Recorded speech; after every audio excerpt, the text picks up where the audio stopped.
ओम शांति। आपका दिन शुभ हो। आप जो भी कर्म करें 100% से सफलता मिले, और जो आप सफल होगे उतना आप खुश होगे, और यही मैं चाहती हूँ, यही मेरी शुभ भावना और शुभकामना है। आज इस वीडियो में बात करेंगे कि हम कैसे पहचाने कि जो ये रिश्ता हमारे जीवन में है वो परमेश्वर की मर्जी है और उसकी योजना के अनुसार है। तो हमें हमेशा ये डर रहता है कि हम जिस रिश्ते में हैं वो कहीं गलत तो नहीं है, वो हमारा साथ लंबे समय तक देगा तो सही, या हमें बीच में ही धोखा देगा। बड़ा कन्फ्यूज़न रहता है आजकल, क्योंकि हम रिश्ते के उधोड़बुड़ में फंसते से जा रहे हैं। हमें पता ही नहीं चल रहा है कि जो भी रिश्ता जीवन में आता है वो ईश्वर की योजना के अनुसार आता है, पर ऐसा होता नहीं है। जब हम गलत इंसान से जुड़ जाते हैं और फिर हमें धोखा मिलता है या कष्ट मिलता है, तो हम ईश्वर से शिकायत करते हैं कि मेरे साथ ऐसा क्यों हुआ। देखिए, हर इंसान चाहता है कि उसका जो रिश्ता है वो आत्मा से जुड़ा हुआ हो, वो एक साथ खुश रहे, दुख हो तो दोनों दुखी रहें, सुख दुख में साथ ही एक ऐसा चाहिए जो एक सुरक्षा महसूस कराए, सिक्योरिटी दे। पर ऐसा होता नहीं है, तो इंसान दुखी रहता है। अगर मैं आपको बता दूं कि कुछ पहचानने के तरीके हैं जिससे आपको पता चल जाए कि जिस रिश्ते में वो हो वो आपकी मर्जी नहीं है, वो ईश्वर की योजना अनुसार आता है, यूनिवर्स मिलवाया है आपको, तो आपको बड़ी खुशी होगी कि चलो कुछ तो ऐसी टेक्निक है जिससे हम पहचान जाए जो सामने वाला इंसान जो जीवन में आया है वो ईश्वर के द्वारा भेजा हुआ है। पर जैसा हम सोचते हैं, क्या हम ईश्वर पे विश्वास रखते हैं? पहले हमें ईश्वर पे पूर्णतः विश्वास होना चाहिए कि जो ये रिश्ता मेरे जीवन में आया वो ईश्वर ने भेजा है। हम वही डगमगा जाते हैं क्योंकि हम बाहरी सुंदरता में जो तत्कालीन आकर्षण का केंद्र है हम उसमें खो जाते हैं और उससे ही हम रिश्ता बनाते हैं। और आजकल तो सोशल मीडिया के अनुसार हमारा रिश्ता बन रहा है, आधार सोशल मीडिया बन रहा है। तो जब हम ऐसे रिश्ते में पड़ते हैं तो हमें हमेशा दुख मिलता है, कष्ट मिलता है। ठीक है, हमें ऐसा लगता है कि अब हमें अपना सच्चा साथी मिल गया है, लेकिन वो तो धोखेबाज निकलता है। तो ऐसे लोगों से दूर रहने के लिए हमें किसका साथ लेना चाहिए ताकि हम वो पहचाने की जो टेक्निक मेरे पास आ जाए।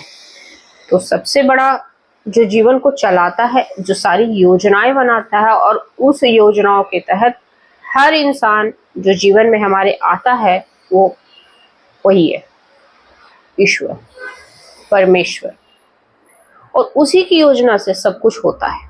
पर उस पे वो किन की जिंदगी में ये कारगर होता है कि वो ईश्वर की मर्जी से होता है। जो ईश्वर को मानता नहीं होगा, जिसको ईश्वर पे विश्वास नहीं होगा, क्या उसकी जीवन में ये थ्योरी काम करती है?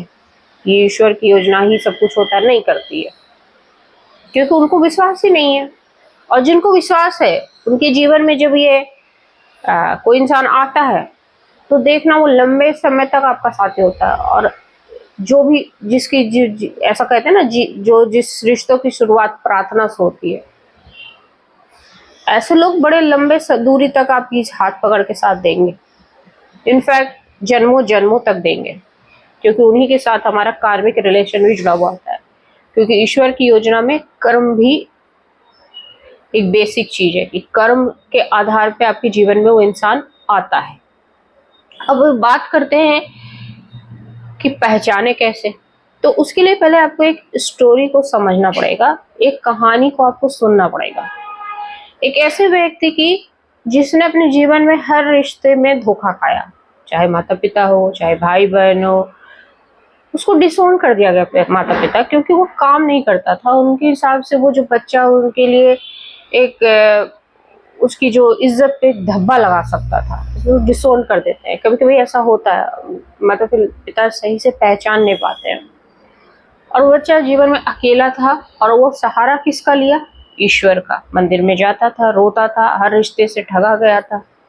रोता था, लेकिन ईश्वर से उसका विश्वास कभी नहीं डगमगाया।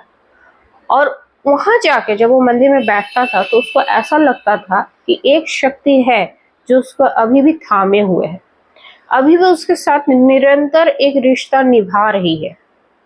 और वहां से उसका मन मजबूत हो जाता था।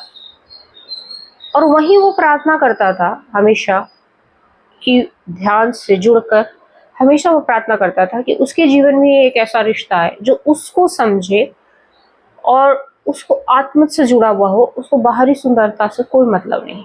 क्योंकि उस मंदिर में बैठ के उसकी सोच जो हो गई थी पवित्र थी, सकारात्मक थी। वो कभी अकेला महसूस ही नहीं किया। और उसी मंदिर में उसकी मुलाकात उसकी जीवन संगनी, उसकी जीवन साथी से होती है। जो लड़की जब भी मंदिर आती थी उस लड़के को हमेशा देखती थी उसी टाइम पे, ईश्वर के ध्यान में खोए हुए। और वो आकर्षण उसको इतना प्रेम में ला देती है कि बिना उससे बात किए उसको प्रेम हो जाता है। और जब उससे प्रेम होता है और जब वो उससे बातें करती है तो वो जीवन साथी के रूप में एक दूसरे को देखती है। और जब जीवन साथी के रूप में एक दूसरे को देखते हैं तब उनको ये महसूस होता है कि वो एक दूसरे के लिए बने हुए, और फिर शादी करते हैं। और उसके बाद उस लड़के के बाद वो हर रिश्ता वापस आ जाता है, क्योंकि उन दोनों का विश्वास और ईश्वर के प्रति प्रार्थना और भक्ति और ध्यान साधना उनको हर रिश्तों से भरपूर कर देते हैं। उनके माता पिता जो डिसोन किए थे वो भी, क्योंकि ये लड़का सफल हो जाता है जीवन संगनी को पाकर। इतने हर कार्य में एक दक्षता, एक सफलता, एक कीर्तिमान हासिल करता है। और जो रिश्ते इसको धोखा दिए थे वो रिश्ते इसके जीवन में वापस भी आ जाते हैं। तो ये स्टोरी सुनाने का मेरा उद्देश्य ये है कि जो भी इंसान जो आपकी जिंदगी में आता है, जो ईश्वर प्रार्थना से आता है, वो आपको पूर्ण करता है। क्योंकि वो सिर्फ आपको विश्वास की डोर से नहीं बांधता, उस सुरक्षा कवच से आपको बनाता है, घेरता है। वो ईश्वर की सुरक्षा प्लस उस इंसान की सुरक्षा। जब आप अपने ऐसे साथी से मिलते हो जो ईश्वर द्वारा चुने हुए हो, उसकी जो पहला संकेत ये होता है कि प्रार्थना ही उसका मूल आधार होता है। दूसरा, जो इंसान होता है उसको भी ईश्वर में उतना ही विश्वास होता है। वो आपके विश्वास को कम नहीं करने के लिए आता है, आपके विश्वास को दुगना बढ़ाने के लिए आता है, आपका हाथ थामता है। जो बाहरी आकर्षण नहीं होता, आत्मा से जुड़ा हुआ आकर्षण होता है, जैसे soul to soul connection feel होता है और वो जन्म जन्म सका होता है। ऐसे साथ ही आपको सकारात्मक ऊर्जा से भर देते हैं, आपकी हर सोच को पॉजिटिविटी की तरफ लेके जाते हैं। हर सोच में कभी नेगेटिव नहीं होता है। अगर अंधेरा भी दिख रहा होगा तो वो इंसान आपको सिर्फ उजाले को, रोशनी को दिखेगा कि एक छेद से रोशनी आ रही है, उसी की तरफ इशारा करेगा। तो ऐसे जीवन साथी को कभी खोना मत, कि जो आपको हमेशा आपके अंधेरे से निकालने की कोशिश करता हो। क्योंकि ऐसे लोग सिर्फ सोशल मीडिया के आधार नहीं होता, वो ईश्वर का भेजा हुआ एक बेस है, योजना के अनुसार आपके जीवन में आया, जीवन में बदलाव करने के लिए, आपके विश्वास को दोगुना करना। आप ऐसे इंसान के साथ कभी अकेला फील नहीं करोगे, आपको ऐसा लगेगा कि आपको सब कुछ मिल गया हो।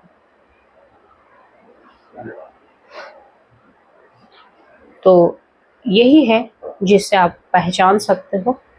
और ये सारे संकेत अगर आपके साथी में है तो आप उसी को अपना सच्चा साथी मानो। जय हिंद, जय भारत।